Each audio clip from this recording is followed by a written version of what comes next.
ఇక వివరాల్లోకి వెళ్తే కాకినాడ నుండి వారానికి మైసూరుకు వెళ్లే రైలును కాకినాడ పార్లమెంట్ సభ్యులు తంగెళ్ల ఉదయ్ శ్రీనివాస్ జెండా ఊపి ప్రారంభించారు. కాకినాడ టౌన్ రైల్వే స్టేషన్లో నిర్వహించిన రైలు ప్రారంభోత్సవ కార్యక్రమంలో ఎంపీ తంగెళ్లతో పాటు ఎమ్మెల్సీ కర్రి పద్మశ్రీ హాజరయ్యారు. ఈ రైలు కాకినాడ టౌన్ రైల్వే స్టేషన్ నుండి శుక్రవారాల్లో ఉదయం 9 గంటలకు బయలుదేరి వెళ్తుంది. ఈ సందర్భంగా ఎంపీ తంగెళ్ల ఉదయ్ విలేకరులతో మాట్లాడారు. ఈ రైలు ప్రయాణం వల్ల ఎంతో మందికి ఉపయోగకరంగా ఉంటుందని అన్నారు. ఈ ప్రయాణం రైతులకు, తల్లిదండ్రులకు ఎంతో ఉపయోగకరంగా ఉంటుందని అన్నారు.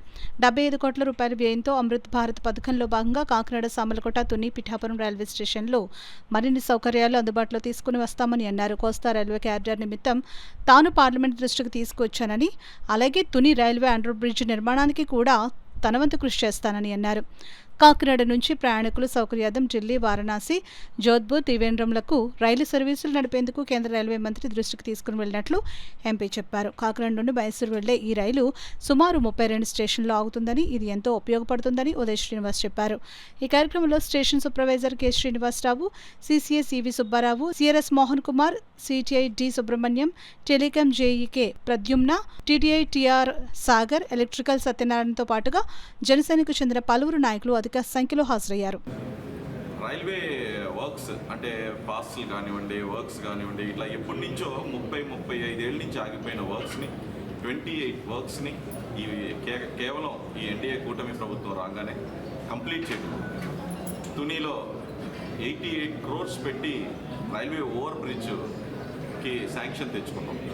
అలాగే మొన్న కాకినాడ పార్లమెంట్ గురించి పార్లమెంట్ సమావేశాల్లో మార్చ్ 16th మాట్లాడుతూ కోస్టల్ కారిడార్ రైల్వే లైన్ కూడా ఏర్పాటు చేయవలసిందిగా, అంటే డిపిఆర్ స్టేజ్కి తీసుకొచ్చే విధంగా రైల్వే మంత్రి గారిని నేను పార్లమెంట్ సాక్షిగా అడగటం జరిగింది, కోరటం జరిగింది, డిమాండ్ ఫర్ గ్రాంట్స్లో కోరటం జరిగింది.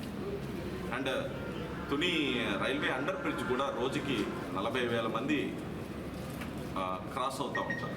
దాన్ని కూడా ఇందులో రిక్వెస్ట్ చేయడం జరిగింది. అంటే కొంచెం పెద్ద ప్రాజెక్ట్స్ అయ్యేసరికి మినిస్టర్ గారితో పర్టికులర్గా వెళ్ళి అడగటం, రిక్వెస్ట్ చేసుకోవటం, ఫాలోఅప్ చేసుకోవటం.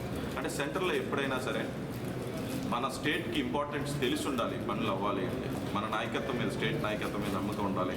అలాగే మన స్టేట్ అండ్ సెంటర్ రిలేషన్ ఎప్పుడూ బాగుండాలి, మినిస్టర్స్తో ఫాలోఅప్ చేయాలి. ఇవన్నీ కూడా స్టేట్ సంబంధాలు సెంటర్తో ఎలా ఉన్నాయో మీ అందరికీ తెలుసు. అక్కడ కూటమి అంటే అక్కడ ఎన్డీఏ, ఇక్కడ ఎన్డీఏ, 3 పార్టీలు కలిసి ప్రభుత్వం ఏర్పాటు చేసుకున్నది. అలాగే నా వరకు నేను కూడా వచ్చి మాట్లాడటమే కాకుండా అక్కడున్న ప్రతి స్టేజ్లోని వెళ్ళి ఫాలోఅప్ చేసుకుంటూ దాన్ని ముందుకు తీసుకెళ్తూ ఉంటే నార్మల్గా అయ్యే పని కన్నా ఇది చాలా తొందరగా అయిపోతుంది. సో అలాగే నేను ఎలక్షన్లో ఇచ్చిన హామీ అలాగే కాకినాడకి కష్టపడి పనిచేస్తాననే విధంగా, అండ్ ట్రైన్స్ని తీసుకురావటం కానివ్వండి, పిలిగ్రిమ్స్ అంటే కుంభమేళా జరిగినప్పుడు ఇక్కడి నుంచి స్పెషల్ ట్రైన్స్ని కోరటం కానివ్వండి, ట్రైన్స్ నిండిపోయిన తర్వాత కూడా మళ్ళీ ఇంకొక ట్రైన్ అడిగటం.